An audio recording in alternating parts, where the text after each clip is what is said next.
word Uber, which is a German word. It is having the meaning over or beyond.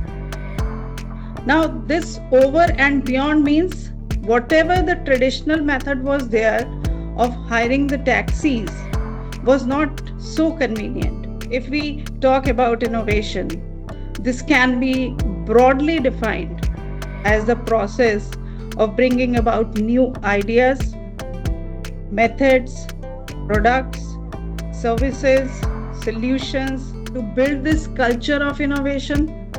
It's important to understand that how a leader can motivate the whole team.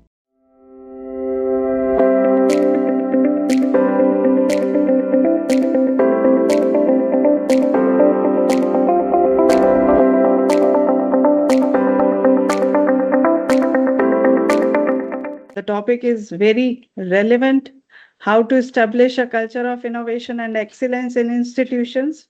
And I request all the participants to be interactive. The chat box is with you, and your responses will motivate me to interact as well as to share my thoughts. One question on the screen for you. This Uber, what comes to your mind when you hear this word Uber?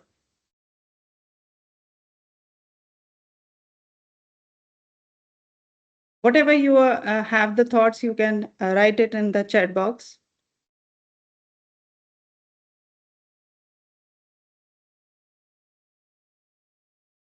And I request a moderator to please share the Yeah, responses sure, with ma'am. me. Yeah, we have started receiving responses.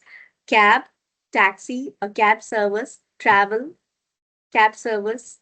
Maria has said to travel, comfortability in travel, Very cars, nice. Very suitable nice. transport, Very nice. And these convenience. responses are showing that the participants are really present in front of the screen and they are in the discussion. An app where we can book taxi become more travel friendly, quick service. Definitely. Very nice. So this is the example of innovation. And we all are using this app.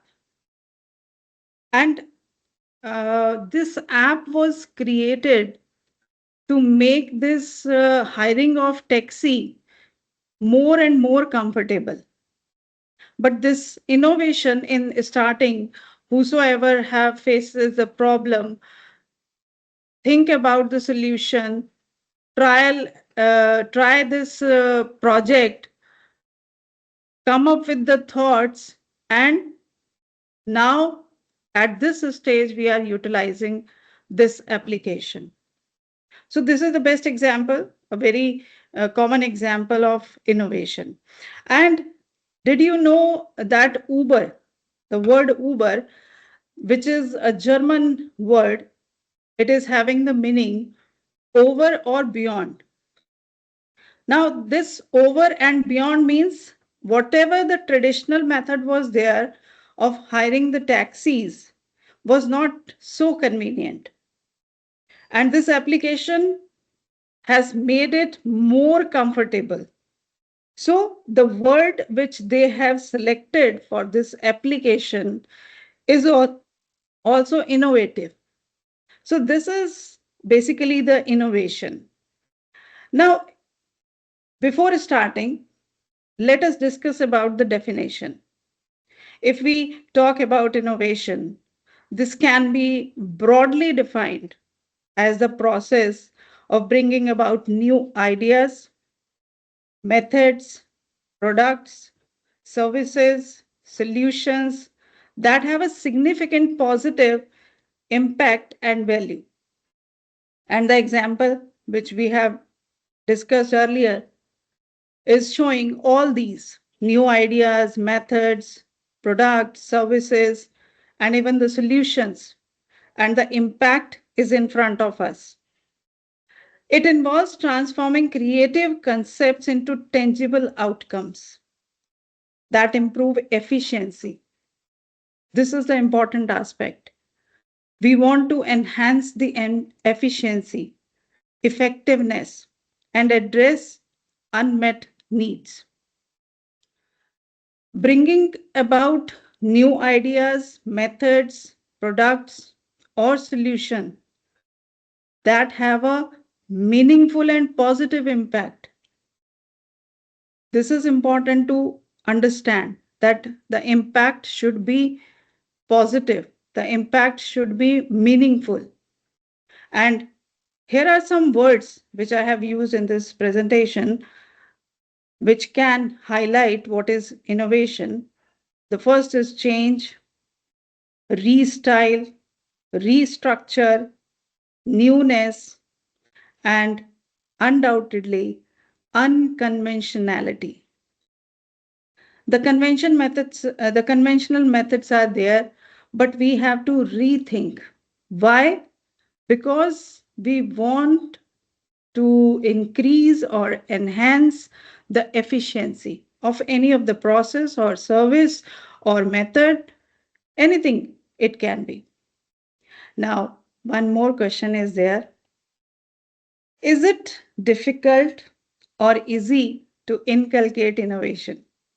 Let's pause for a moment and I want your reflection on this. And again, I will request to moderator to please share the views. Is it Tenzin has said difficult? not easy. Okay, Seema Shekri, not easy. okay. Yes, it's difficult.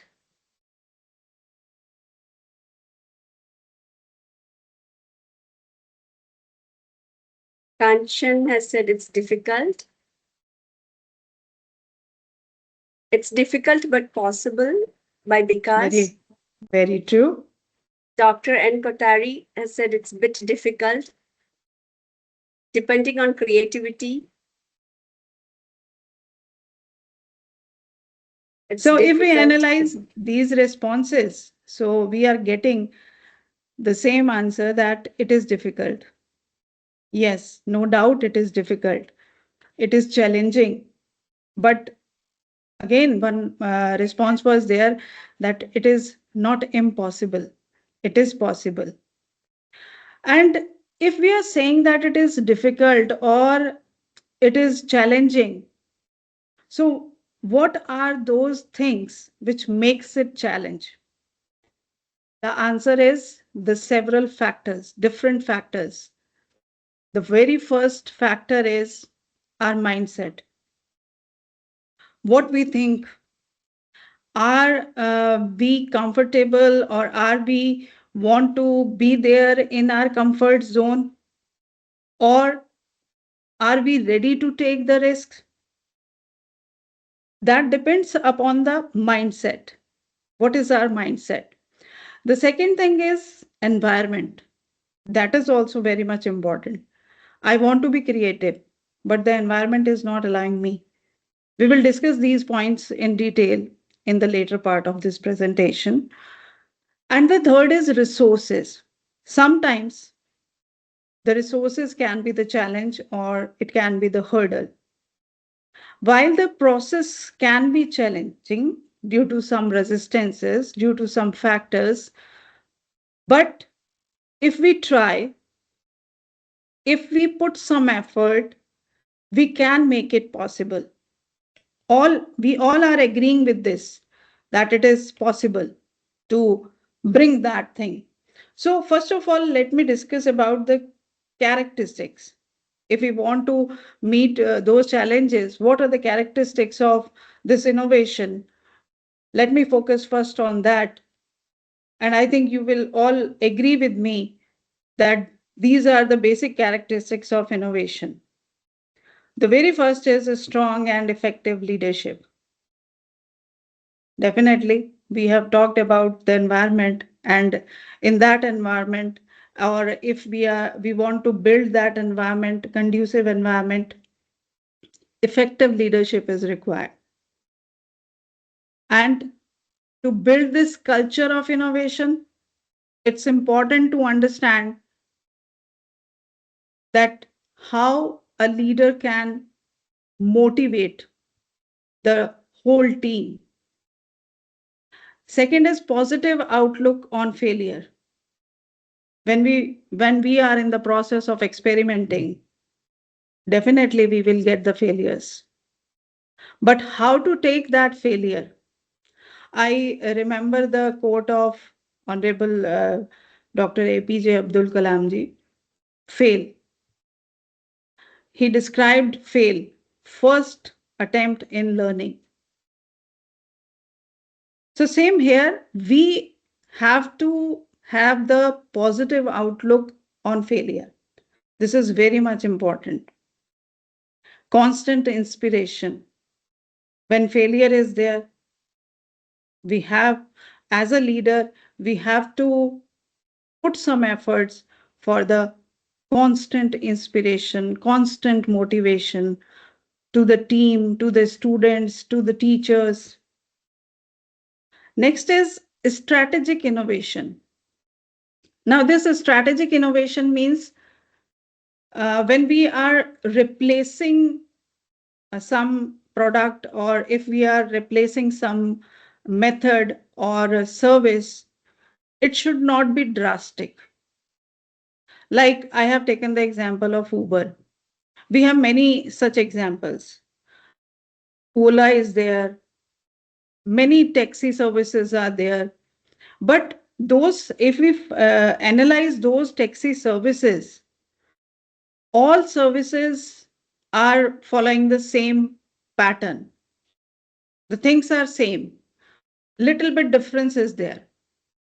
So strategic innovation means whatever the product is there, or whatever the method is there, which is available or which we are using, that should be changed step by step. There should not be any drastic change. Freedom to be creative. This is also very much important.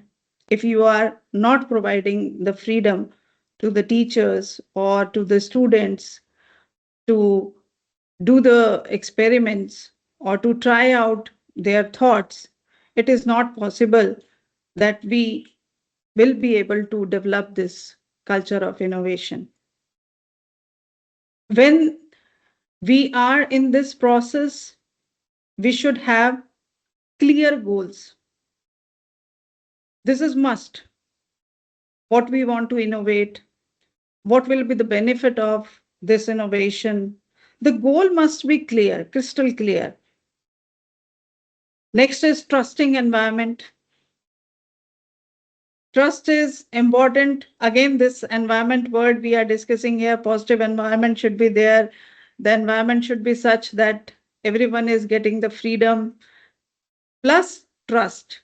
If the next point, which is written here, collaboration.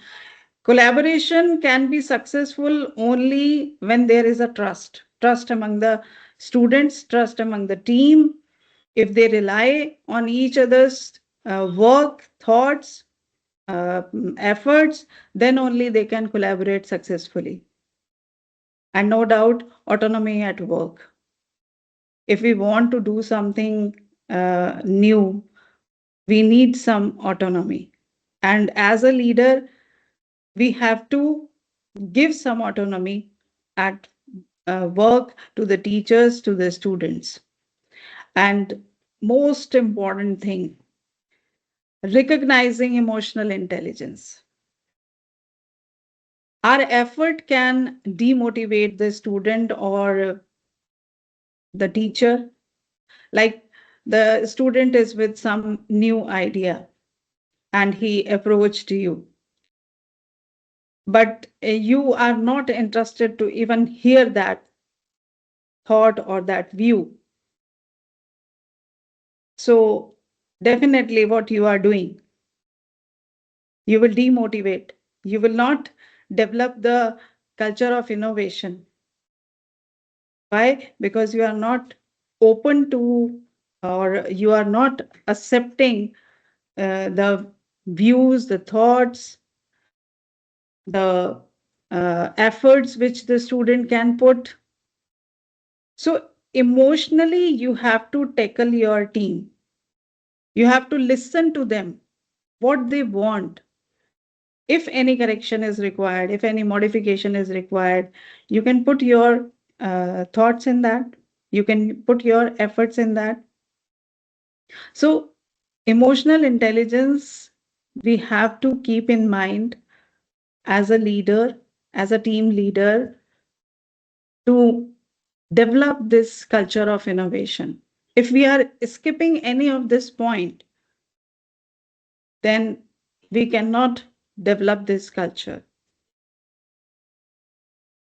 Next is growth mindset in fostering innovation. We have talked about the mindset, we have talked about the um, what should I use here word attitude. So how can we foster that mindset as a teacher in our classroom? First is awareness. We have to spread awareness. We have to um, give this knowledge to the students that why this innovation is important. Why should we use unconventional methods? How can we develop, how can we help the society? And the second is acceptance. In the previous slide, I have taken this example that if you are not accepting the views, if you are not giving the chance to the students, then there cannot be a growth mindset. After that, we have to inspire the students for goal setting. Goals should be clear, what we want to develop, what we want to design. And basically, this is the part where design thinking plays an important role. When the goals are decided, when the objectives are clear, then we have to design the strategy, how we have to implement that. After strategy, the team can put the efforts. And we all are aware about this thing that when strategy is there, when we are implementing the efforts, feedback and reflection is the another important task, another important aspect, which can help us to improve those. And whatever the feedback we are getting, we can reinforce that progress. So, in all these points which we have discussed, basically the most important part is where I think as a leader we should work, that is acceptance, being open to new ideas, new perspectives. Accept those feedbacks. Don't take those feedbacks as negative. Be constructive. Take those as a positive outlook. Then we can help in developing all this. And this cycle forms basically a loop where each step feeds into the next, continuously reinforcing the mindset required by innovation. By embedding these all which we have discussed, growth mindset can be developed in our institutions. After this growth mindset, we can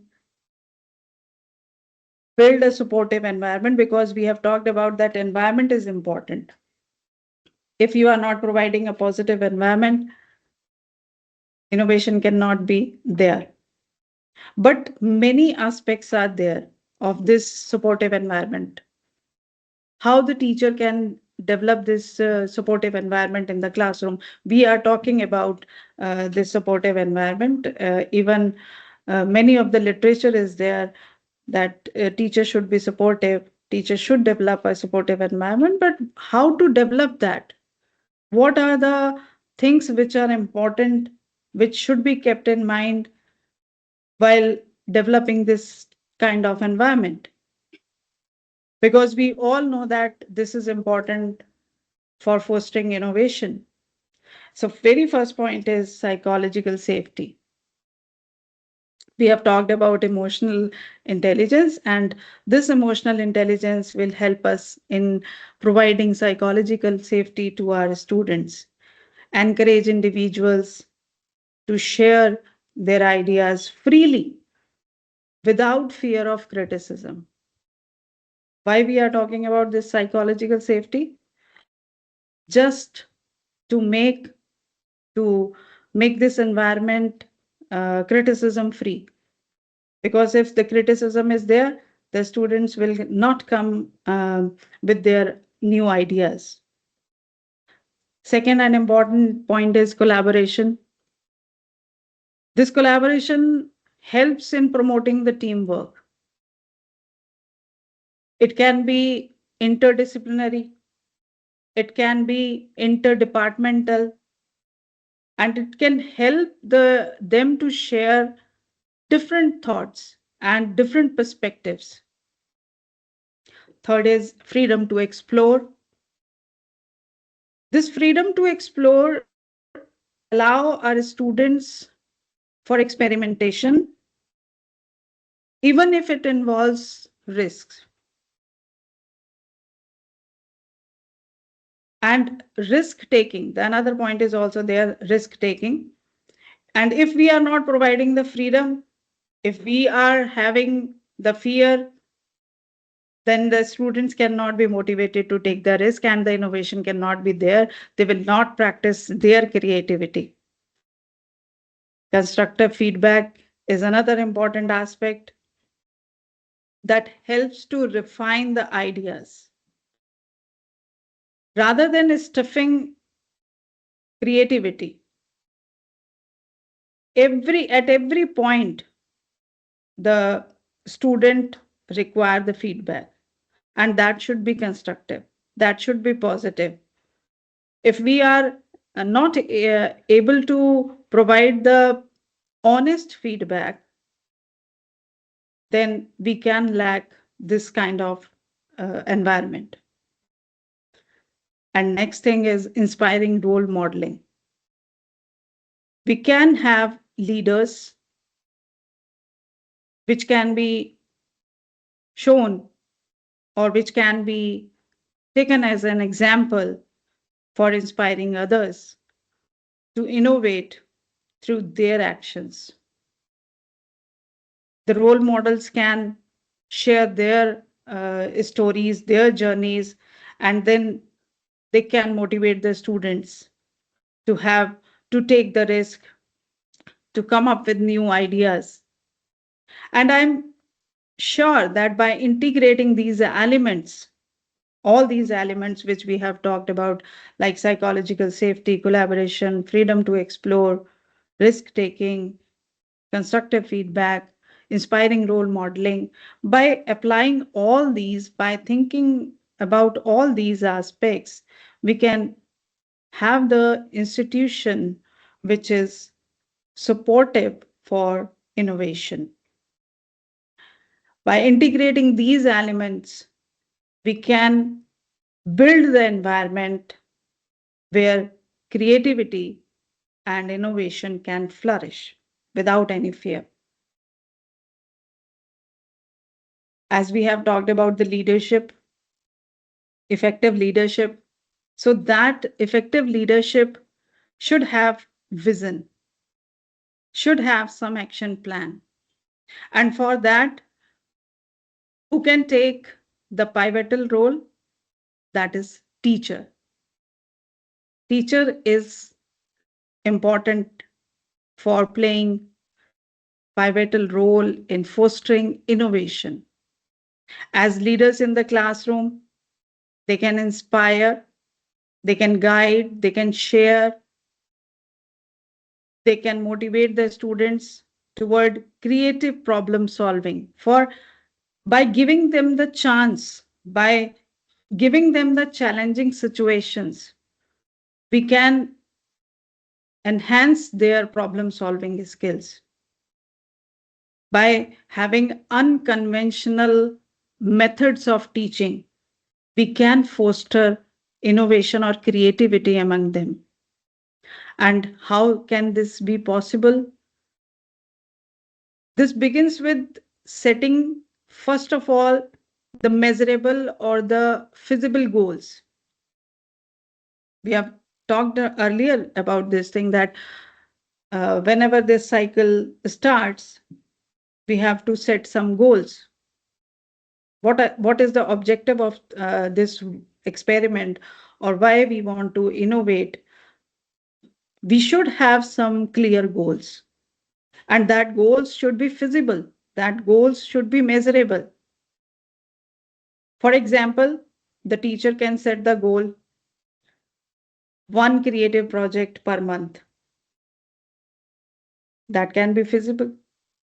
The teacher can plan for that. So one should have the action plan. For this, they can use a storytelling method.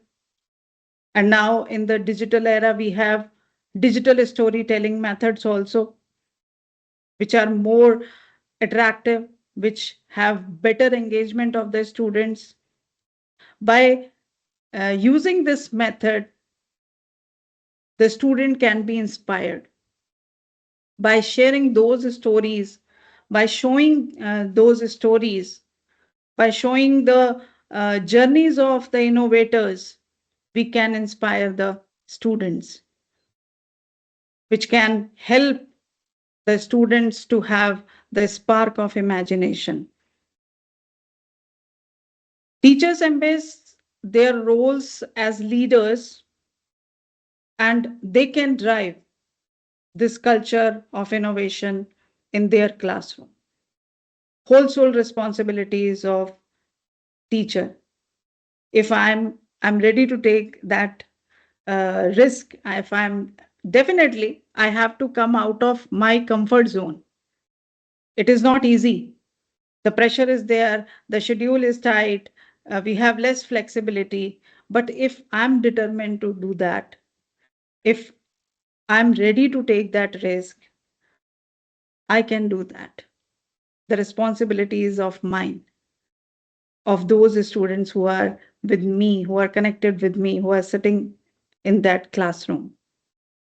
So that type of vision I should have as a teacher. In previous slide, when we were talking, I have used this word methodologies. And right now also I have said this thing that teacher is responsible.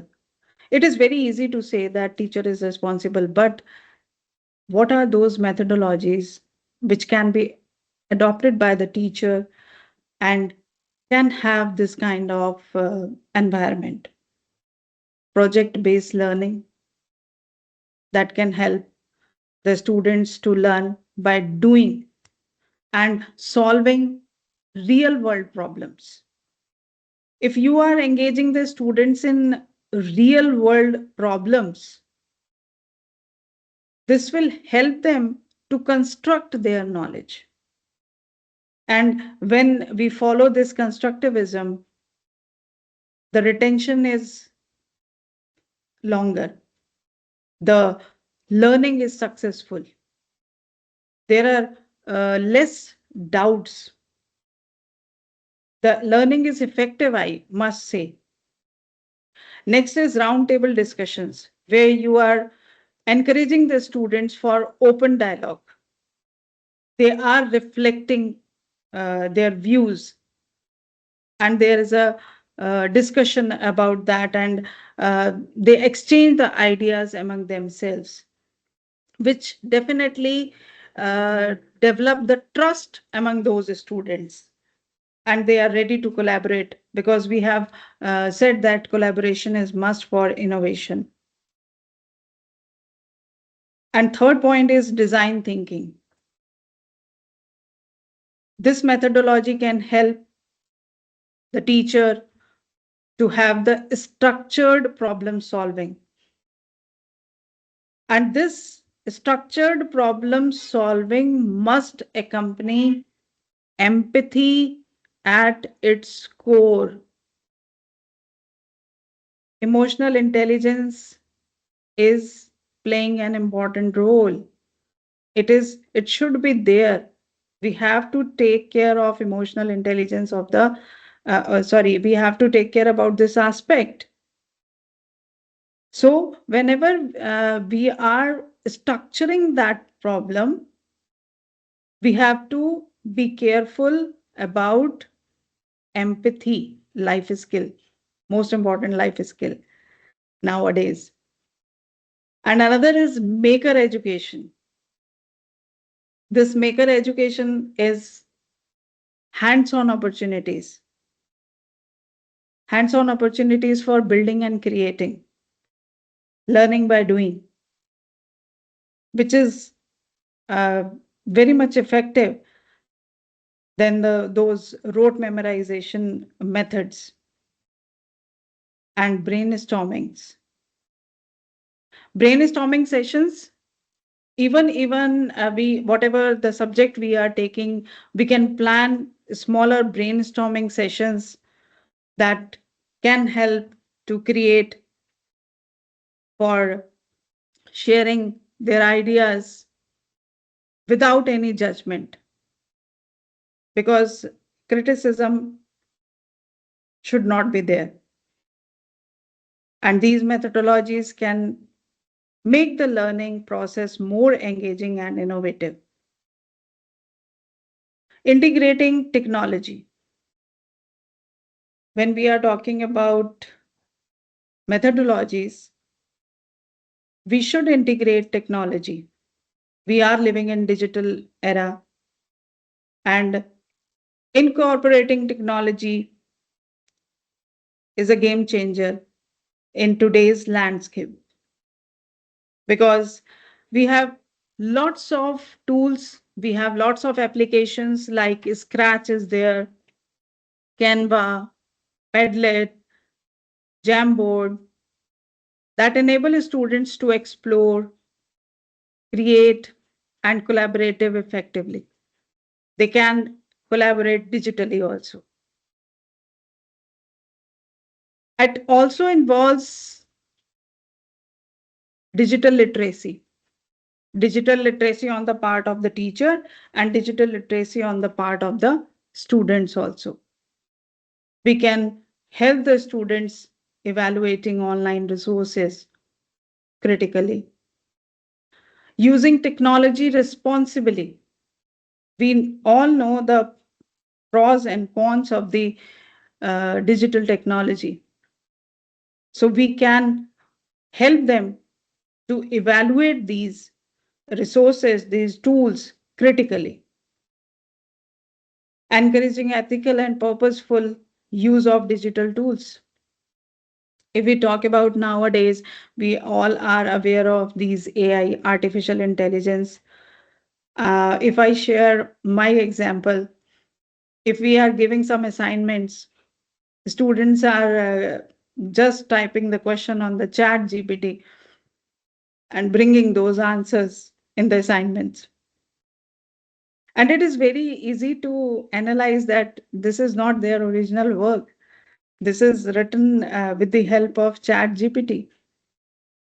And there is a risk that they all are, what I feel, that they are losing their writing skills. If you are giving the questions, the problems, it just take 1 minute to type on that chat GPT and the responses are there, and they are just copying control C and control V and giving or solving that assignment.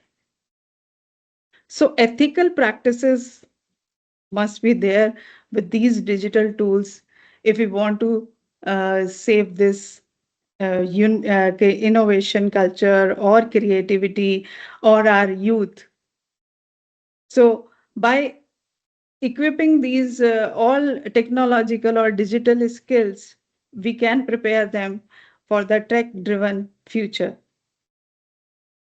Next is, if we talk about the national education policy, because in the school education, more focus is there on innovation and creativity. This NEP 2020 is also highlighting the need for innovation in education. It aims to catalyze and energize research and innovation ecosystems within institutions. And by aligning these NEP's vision, we can create a fertile ground for creativity, critical thinking, creative thinking, as well as lifelong learning. And because of this only, in the schools, it is at a greater level, we are trying to incorporate those changes which can bring innovation, which can bring creativity among the students. Moving to the next, we if we want to implement these changes, we have to redesign curriculum. Why? To foster creativity. Maybe there can be a question in the mind of teachers that the curriculum is designed by the university or the school. We have to just follow that. But on the part of transaction, when the teacher is delivering that content, there we can put some efforts, we can have the plan of action to make that curriculum transaction in such a way that we can foster creativity among our students. And to truly foster creativity, we have to put the efforts in the curriculum. Might be there can be a question how it can be done. It can be done by infusing creativity into subjects, making lessons more engaging and more relevant, making that content to be delivered by experiences, focusing on experiential learning, by engaging those students in some real life and feasible problems so that they can have the experience and can learn from them. Flexible curriculum means allowing room for exploration, innovations, experimentations, holistic development. If we really want to have the holistic development, we have to reduce the academic pressure and we have to focus on lifelong skills which can be practically implemented by the students. Uh, I just share one example, like if we talk about the trigonometry in the maths, many times I found the students saying, why we are studying this? I don't want to use these skills. I want to be a photographer. I want to be a designer. Why should I study this trigonometry? So, by this example, I want to clear that whatever we are teaching, we are not clearing, we are not emphasizing the importance of that subject, of that topic. And if the topic, the goal, the objective is not clear, that why I'm studying this, the student is not interested to take that. It is just a rote memorization, and it will create the pressure among the students. They will not be interested to learn that subject. So if we want students to have interest, the goal should be clear of each and every topic. The impact will be profound. The students will be more engaged and they will develop critical thinking skills and are better prepared for an uncertain future. The future is not certain. Whatever we are learning, how to utilize that in our future. And that all can be done by redesigning curriculum, by fostering creativity, by fostering innovation among their attitude. Again, let's have a pause for a moment and reflect on this question. What do you think now? We have a discussion. Is it easy or difficult to follow these aspects?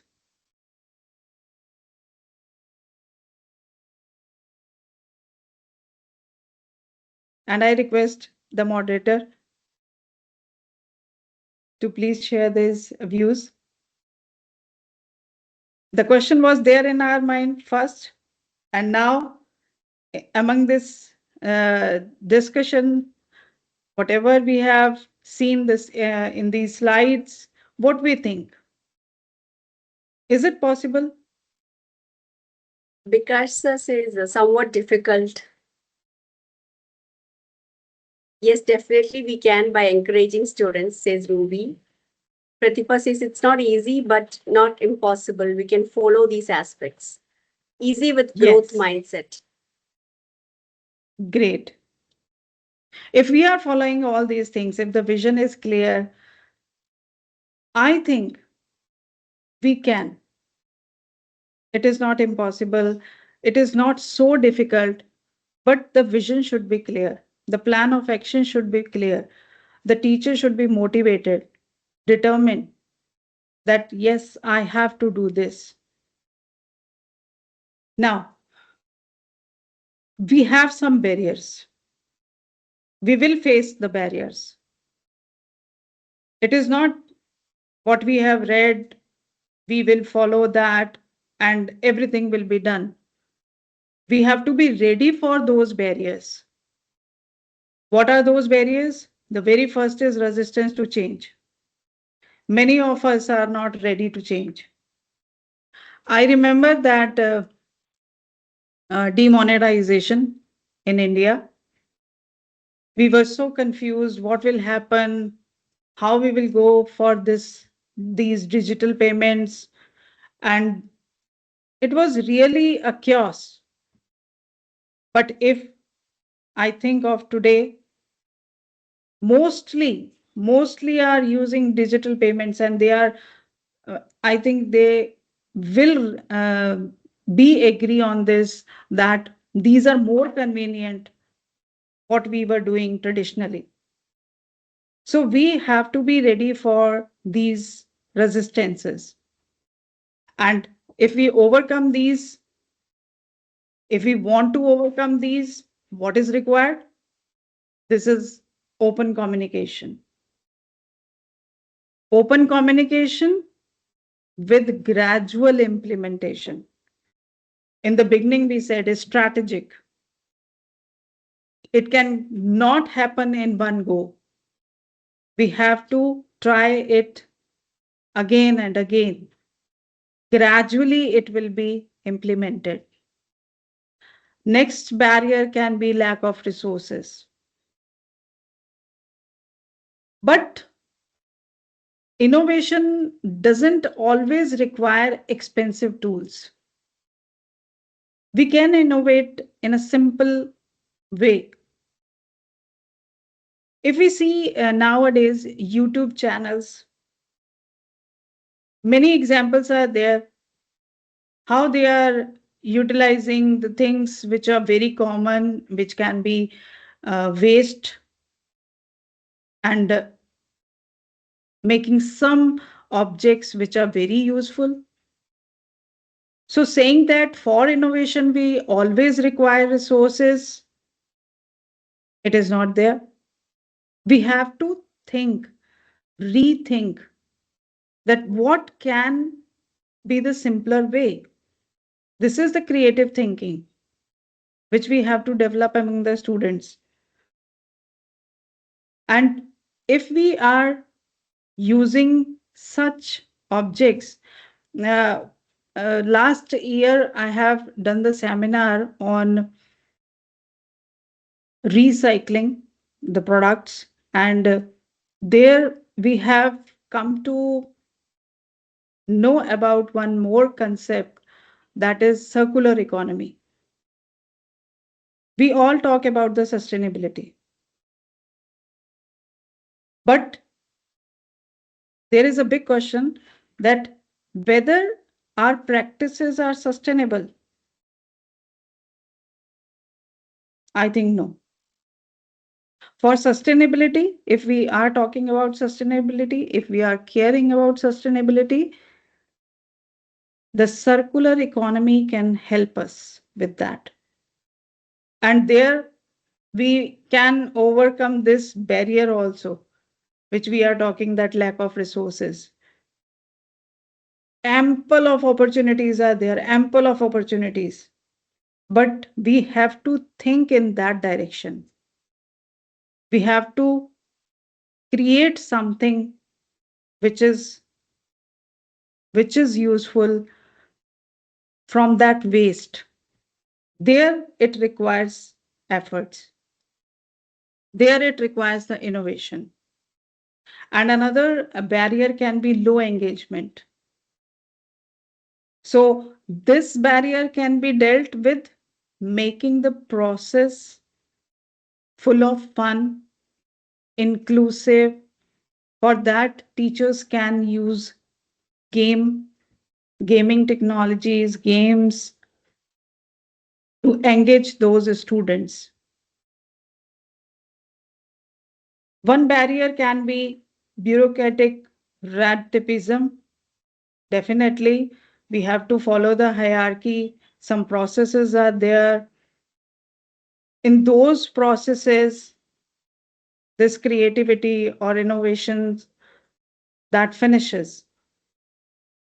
How can we overcome that barrier? We should make the process simpler. We should reduce the unnecessary hurdles in our organizations, in our institutions. And if we are addressing these barriers, we can create this innovation friendly environment. Now, closing remarks, and what I have concluded from all this, what I have prepared, is only three words which you can remember very easily. What is innovation? Anything which is making the process easier, that can be innovation. Anything which is making the process to be better, that can be innovation. Anything which is making the process faster, that can be innovation. So only three words are there. If we conclude this whole innovation or this today's session, that is what that three words are: easier, better, and faster. Easier, better, and faster. The whole innovation can be summarized in these three words.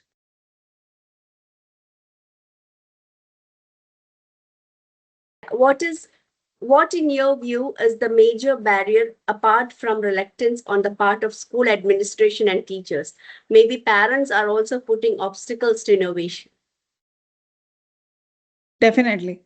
But according to my view and my experience, what my experience says is, if I'm not ready to take the challenges, my mindset, that is the biggest challenge. I can handle all those things which are there in the path.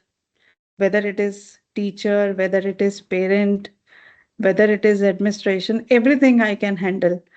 But the first thing is I should be ready to accept those challenges.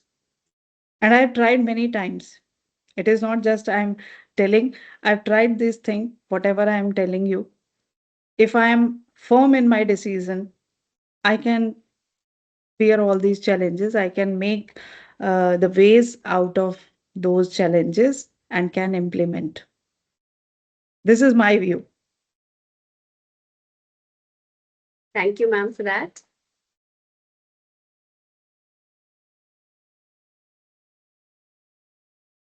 Ma'am, how can educators maintain a growth mindset and embrace continuous learning while managing the workload pressures? Definitely. This is a very good question asked. And for this, the answer is very simple that the teacher should be a lifelong learner and researcher. If you have this research aptitude and you are researching, you are analyzing the things, you have the attitude of reflection, daily you are going to the class, and after coming out of that class, you are reflecting upon your experiences. This is the best thing. And we even in our college we are practicing this reflection methodology, and there we are getting the best results. So if you are practicing reflection, if you are analyzing yourself, you can overcome that. Thank you, ma'am. We have another question. What are the possible barriers in the professional development of teachers? What are the barriers in professional development of teacher?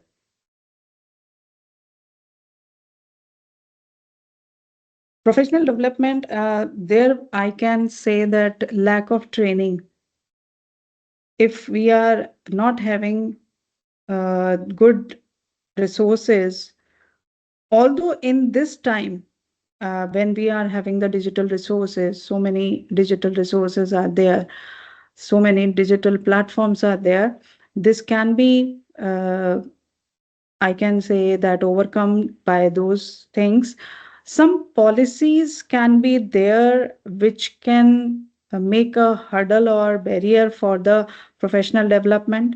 Some policies which are implemented by the authorities that can play a role. Otherwise, if we are ready to take that challenge, then I don't think that there is a problem in the professional development. Only the training part, only the methodologies which are used. I want to share one thing that suppose there is a curriculum, there is a provision in the curriculum to have the teaching practice for the educators for suppose 40 days.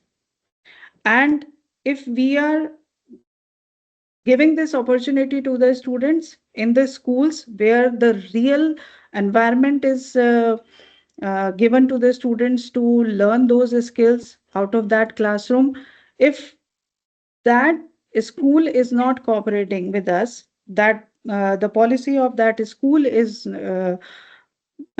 posing some hurdle, the environment is not ready to accept our students, that can be the challenge.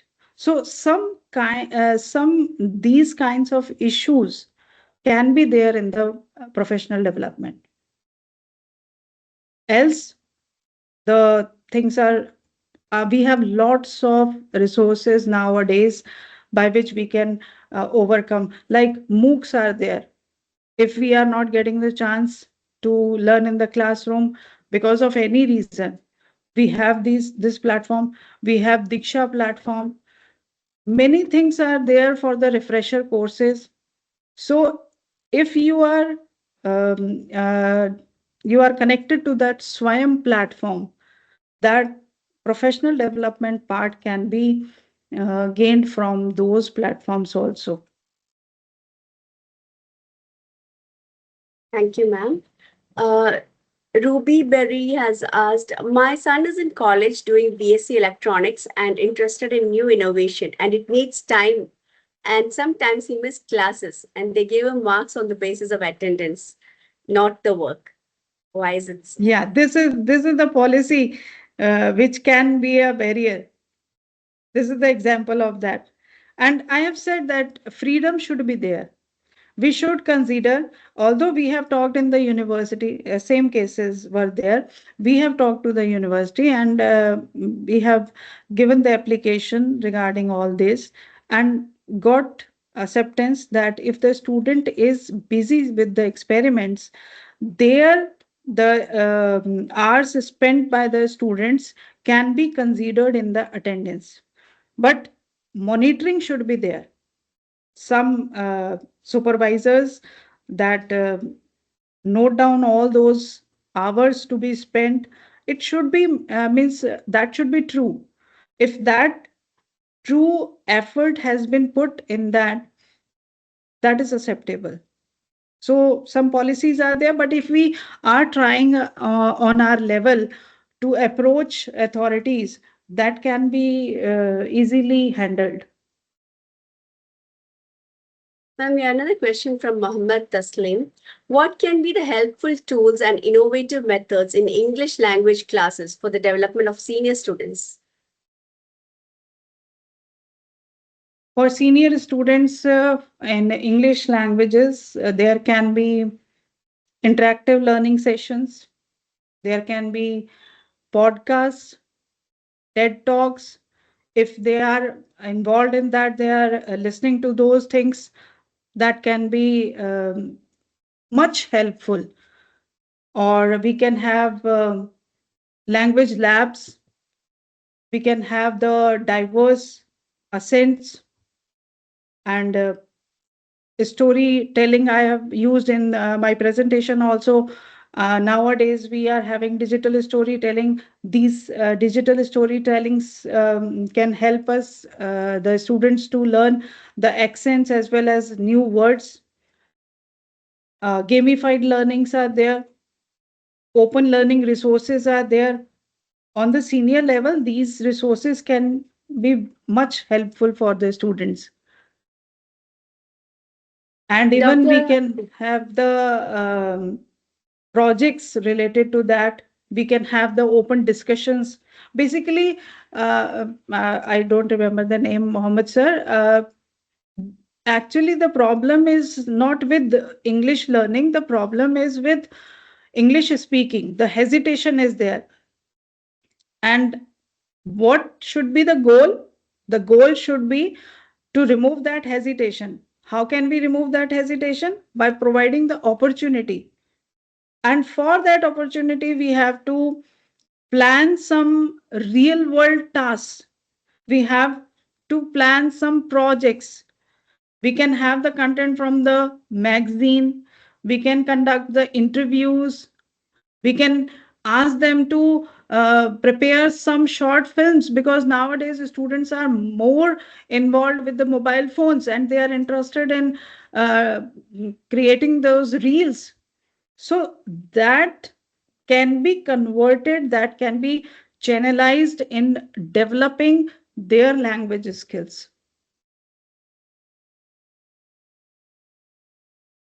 ma'am, we have one more question from Dr. Imran. How assessment and evaluation procedure influences on the innovation and creativity among the learners? Very good question. And in my classroom, I teach my teachers, would be teachers, that the rubrics must be very clear. If you are assessing the innovation, you have to set the parameters. And for that, you should, the teacher should practice thoroughly what are the efforts which are being made by the student, that should be evaluated honestly. And practicing this, we prepare the rubrics. I myself prepare the rubrics to have an honest assessment. to have a perfect evaluation. Like if I'm taking one example, if I tell them to prepare the presentation, so I break that presentation, the parameters to be like content, the appearance, the formatting. Likewise, means we have to consider all those minute things which the student had done the effort for preparing your assignment. And if you are preparing that rubrics carefully, you can be honest towards your assessment for encouraging critical thinking among the students. You can have open-ended questions. You can have the questions which can be related to diverse skill sets. So these are some ways by which we can have the proper assessments. And if you are carefully assessing your students, that will definitely motivate them for the innovation.